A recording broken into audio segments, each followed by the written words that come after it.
ഇന്നലെ പള്ളി പോയപ്പോൾ നേർച്ചയായിട്ട് ഒരു ഉണ്ണിയപ്പം കിട്ടി. ടേസ്റ്റ് എന്ന് പറഞ്ഞാൽ നല്ല അടാറി ടേസ്റ്റ്. അപ്പോൾ നേർച്ചയല്ലേ, നമുക്ക് ഒരെണ്ണമല്ലേ എടുക്കാൻ പറ്റൂ. ആ ഒരു ഉണ്ണിയപ്പം കഴിച്ച് തിരിച്ചു വന്ന് കുറച്ച് കഴിഞ്ഞപ്പോൾ വീണ്ടും ഉണ്ണിയപ്പം കഴിക്കാനൊരു മോഹം. അപ്പോൾ ഏതാണ്ട് ഒരു ഉച്ച സമയമായി. അപ്പോൾ ഈ ഉണ്ണിയപ്പത്തിന് വേണ്ടി നമ്മൾ രാവിലെ തന്നെ സാധനങ്ങളൊക്കെ എടുത്ത് വെക്കണമല്ലോ. അപ്പോൾ അത് വെക്കാത്തത് കൊണ്ട് ഞാൻ ഓർത്ത് എങ്ങനെയാണ് പക്ഷെ ഉണ്ണിയപ്പം കഴിക്കാൻ അപാരമായ ആഗ്രഹം.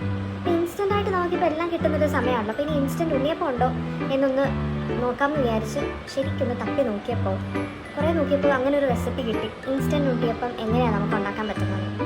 ഒന്നും നോക്കിയില്ല, രണ്ടും കൽപ്പിച്ച് അതും ഉണ്ടാക്കി. അത് കണ്ടാലോ നമുക്ക് എങ്ങനെയാണ് ഇൻസ്റ്റൻറ്റ് ഉണ്ണിയപ്പം ഉണ്ടാക്കുന്നതെന്ന്. ഇതിന് നമുക്ക് ആദ്യം ആവശ്യം 2 പാളയംകുടം പഴവ. ഇത് നല്ലപോലെ മാഷ് ചെയ്തെടുക്കുക. ഈ മാഷ് ചെയ്ത പഴത്തിലേക്ക് നമ്മൾ 1 കപ്പ് അരിപ്പൊടി ഇടുക.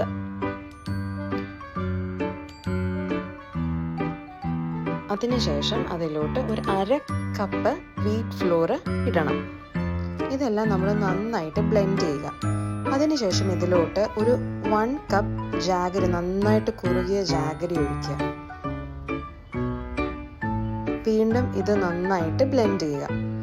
ബ്ലെൻഡ് ചെയ്തതിന് ശേഷം നമ്മളിതിലേക്ക് ആവശ്യത്തിനുള്ള വെള്ളം ഒഴിക്കുക. നമുക്ക് ആ മിക്സർ കാണുമ്പോൾ തന്നെ മനസ്സിലാവും എന്തോരം വെള്ളമാണ് വേണ്ടിയതെന്ന്.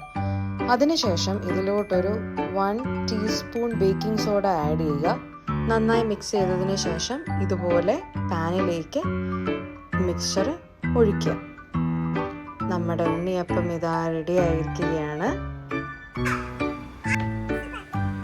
വളരെ എളുപ്പത്തിൽ നമുക്ക് ഉണ്ടാക്കാൻ പറ്റുന്ന ഒരു ഐറ്റമാണ് ഈ ഇൻസ്റ്റൻറ്റ് ഉണ്ണിയപ്പം. അതേപോലെ തന്നെ നല്ല ടേസ്റ്റുമാണ്. That's it. Thank you.